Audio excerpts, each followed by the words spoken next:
అందరికీ నమస్కారం. జనసేన పార్టీ వీర మహిళా విభాగం నుంచి ఈరోజు ప్రెస్ మీట్ పెట్టడం జరుగుతుంది. రాష్ట్ర కార్యదర్శి ఆకేపాటి సుభాష్ని,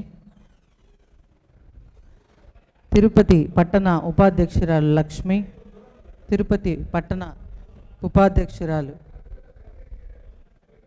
అమృత, దుర్గా, కార్యదర్శి దుర్గా, చందన, శాంతి, సునీత తదితరులు.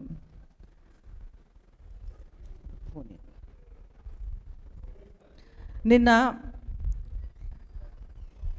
ఇక్కడ తిరుపతిలో ఏదో కార్యక్రమానికి విచ్చేసిన మా అక్క, మా రోజా, మా లప్ప, అక్కో నీకోసమే వచ్చా నేను. ఎందుకంటే తిరిగే కాలు వాగే నోరు ఊరికే ఉండవని మా అమ్మమ్మ ఎప్పుడు చెప్పేదనమాట. సో అది ఖచ్చితంగా నీకు వర్తిస్తుంది. తిరగడం, నోటికొచ్చినట్టు వాగడం, ఎవరి కళ్ళల్లో, మా కరుణన్న కళ్ళల్లో ఆనందం చూడడం కోసం నిన్న నువ్వు మాట్లాడిన మాటలు నిజంగా హాస్యాస్పదంగా ఉన్నాయి. రోజా, నువ్వు గుర్తుపెట్టుకోవాలి. రోజా నిన్న మాట్లాడింది కొన్ని మాటలు, అవి కూడా నేను మీకు చదివి వినిపిస్తాను. అన్నీ ఆనిముత్యాలు. మా అక్క మాట్లాడితే మామూలుగా ఉంటుంది లాంగ్వేజ్. ఉగాది రోజున వైఎస్ జగన్మోహన్ రెడ్డి, వైఎస్ భారతి గారి కుటుంబ సభ్యులు సమేతంగా పండుగ చేశారంట. చంద్రబాబు నాయుడు గారు, పవన్ కళ్యాణ్ గారు, బిఆర్ నాయుడు గారు ఏం చేశారంట? నాకు అర్థం కాని విషయము. ఊర్లో ఉండే వాళ్ళు మగవాళ్ళంతా ఏం చేశారు అనేది తప్ప నీకు ముందు నీ మొగుడు ఏం చేస్తున్నాడు అన్న ఆలోచించావు ఎప్పుడన్నా రోజక్క? అధికారంలో ఉంటేనే మీ జగన్మోహన్ రెడ్డి, అధికారంలో ఉన్నప్పుడు మాత్రం జగన్మోహన్ రెడ్డికి సాంప్రదాయాలు, భార్య, గుళ్ళు, పద్ధతులు గుర్తురావా? అధికారం కోల్పోయిన తర్వాత అంధకారంలో ఉన్నప్పుడు తండ్రి ఫోటో గుర్తొస్తుంది. అంతకుముందు పదవిలో ఉన్నప్పుడు కూడా తండ్రి ఫోటో పెట్టేది లే. పదవిలో ఉన్నప్పుడు ఇప్పుడు తండ్రి ఫోటో గుర్తొస్తుంది, పెళ్ళాం పక్కన కూర్చోబెట్టుకొని పూజ చేయాలని గుర్తొస్తుంది, సాంప్రదాయాలు గుర్తొస్తాయి, పద్ధతులు గుర్తొస్తాయి. నిన్న ప్రదక్షిణ చేయమంటే ఎందుకు అంత ఇబ్బంది పడిపోయాడు జగన్మోహన్ రెడ్డి నాకైతే అర్థం కాలే. ఏందో ఆయన ప్రాణాలే ఇమ్మన్నంత ఫీల్ అయిపోయి పాపము తత్రిపెత్తిరి చేస్తున్నాడు. మొన్నేమో అక్షింతలు భూతోచ్చాటన చేయడం కూడా ఆయనకు తెలియదు.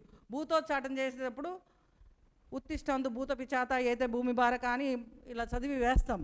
కనీసం అది కూడా నాలెడ్జ్ లేనటువంటి జగన్మోహన్ రెడ్డికి అక్షింతలు ఇస్తే ఎట్లా నోట్లో వేసుకోలే, పక్కన పడేసాడు ఇంకొక ఎమ్మెల్యే మీద. ఆయన ఏదో ఇచ్చాడు కదా ప్రసాదం అని నోట్లో వేసుకోలే. అక్క, నువ్వు మాట్లాడుతుంటే నిజంగా దయ్యాలు వేదాలు వల్లిస్తున్నట్టున్నాయి. ఆయనకి పదవిలో ఉన్నప్పుడు చెల్లి, తల్లి ఎవరు గుర్తురారు, ఏమీ గుర్తురావు. అలాంటి అవకాశవాది గురించి నువ్వొచ్చి మాట్లాడుతుంటే మాకు నవ్వొస్తుందక్క.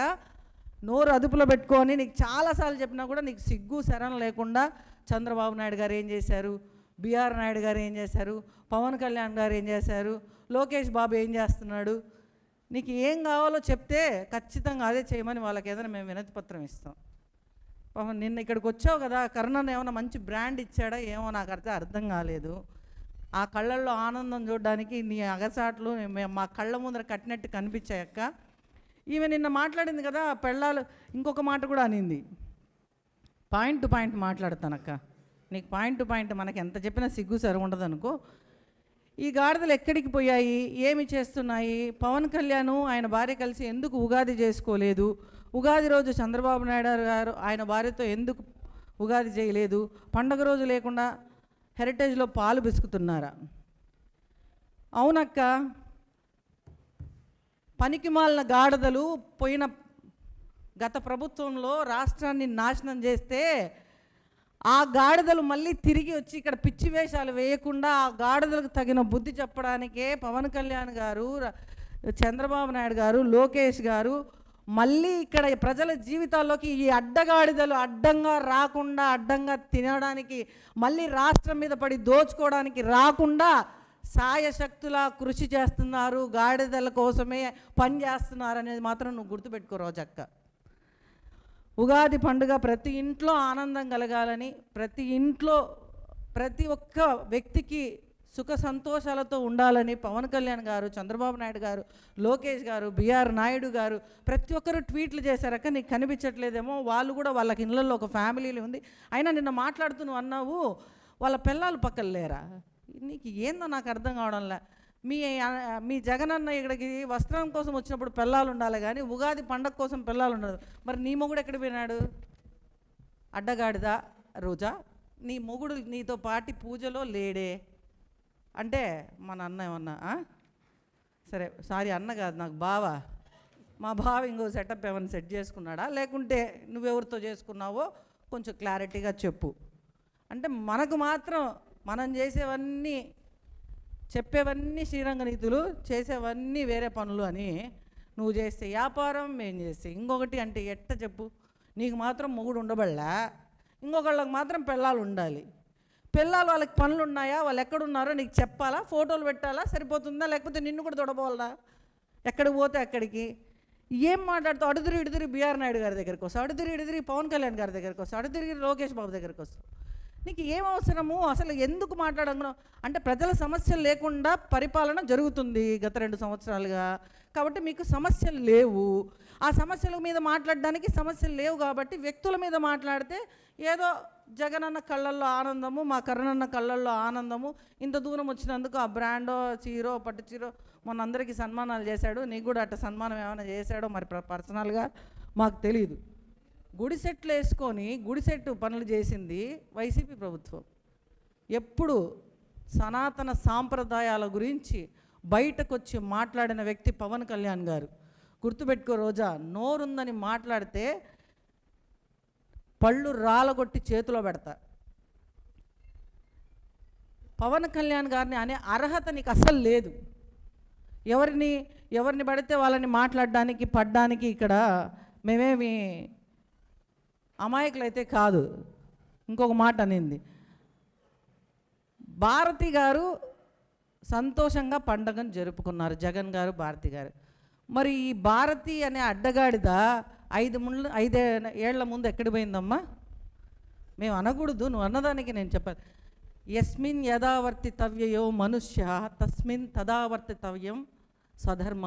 అంటే ఏ విధంగా అయితే ఒక వ్యక్తి మాట్లాడతాడో అదే విధంగా తనను మాట్లాడడమే ధర్మం అని ధర్మం చెప్తుంది. కాబట్టి మరి భారతి అనే అడ్డగాడిద వస్త్రానికి ఎందుకు రాలేదు? భారతి అనే అడ్డగాడిద ఎందుకు ఇన్ని రోజులు పూజలు చేయలేదు? భారతి అనే అడ్డగాడిద ఎందుకు ప్రసాదాలు కింద పాడేసింది? ఇవన్నీ మేము మాట్లాడగలం, అంతకంటే అద్భుతంగా మాట్లాడగలం. నోరుందని మాట్లాడితే తాట తీసి కూర్చోబెడతాం. ఇంకోటి ఏదో మాట్లాడింది మా అక్క. నగరిలో నిన్నైతే పట్టించుకునే దిక్కు లేదు కాబట్టి నువ్వు ఇలా రోడ్ల మీదకి వచ్చి కనీసం నగరిలో నువ్వు నీతో పాటు ఉన్న కార్యకర్తలకి ఉగాది రోజు ఏం చేసావో ఒక మాట చెప్పు చూద్దాం. నగరిలో ఒక అడ్డగాడిద తిరుగుతూ ఉంది. సమయం వచ్చినప్పుడు ఆ గాడిదకు చెప్తున్నాము, ఆ గాడిదకు ముఖ్యంగా నగరిలో ఉండే అడ్డగాడిదకు చెప్తున్నాము, సమయం వచ్చినప్పుడు ఆ గాడిదకు పాలు కాదు కదా, తోలు కొవ్వు అన్ని పిండి పక్కకు పెడతాం. పాలు పిండడం కాదు, పాలుతో సహా తోలు ఒలులో ఉండే కొవ్వు కూడా పిండేసి పక్కన పెడతామని ఈ సందర్భంగా తెలియజేసుకుంటున్నాను. రాష్ట్ర ప్రజలు కోరుకునేది ఏంటి అంటే సుభిక్షమైన పరిపాలన. ఆ పరిపాలన పవన్ కళ్యాణ్ గారు నిన్న ఉగాది సంవత్సరం, నూతన సంవత్సరం, పరాభవనామ సంవత్సరంలో చంద్రబాబు నాయుడు గారు, పవన్ కళ్యాణ్ గారు ఎంతో బృహత్తరమైన కార్యక్రమం, వికలాంగులకు ఉచిత బస్సు ఏర్పాటు చేసి, అంటే బయటకు వచ్చి ఆర్భాటాలు అంగులు చేయాల్సిన పని లేదు. పూజలు పునస్కారాలు ఎలా చేయాలో, ఎక్కడ చేయాలో ఎవరికి వాళ్ళకి తెలుస్తుంది. బయటకు వచ్చి 4 అక్షింతలు మొఖాన కొట్టుకొని లేదంటే తల మీద నీళ్ళు జల్లేసుకొని నేను పూజ చేసేసాను అని ఆర్భాటాలు చేయాల్సిన పని లేదు. పూజలన్నీ బయట పెట్టుకోవాల్సిన పని లేదు. రోజా, మీ అన్న ఇదే ప్రభుత్వంలో ఉన్నప్పుడు ఏం చేశాడు? ప్రభుత్వంలో ఉన్నప్పుడు ఎందుకు మీ అన్న కానీ మీ వదిన కానీ పాపం వచ్చి బయటకు వచ్చి పూజలు చేయలేదు ఎందుకని? ఈరోజు వచ్చి గుర్తొచ్చిందా నీకు? ఈరోజు నీకు బిఆర్ నాయుడు గారిని మాట్లాడుతున్నావా? నీకు సిగ్గుందా అసలు? రాజీనామా చేయాలి, అసలు సంబంధం లేని మాటలన్నీ మాట్లాడతా ఎక్కడికి పోయారు? అవును, గాడిదలు కాస్తున్నారంటావా?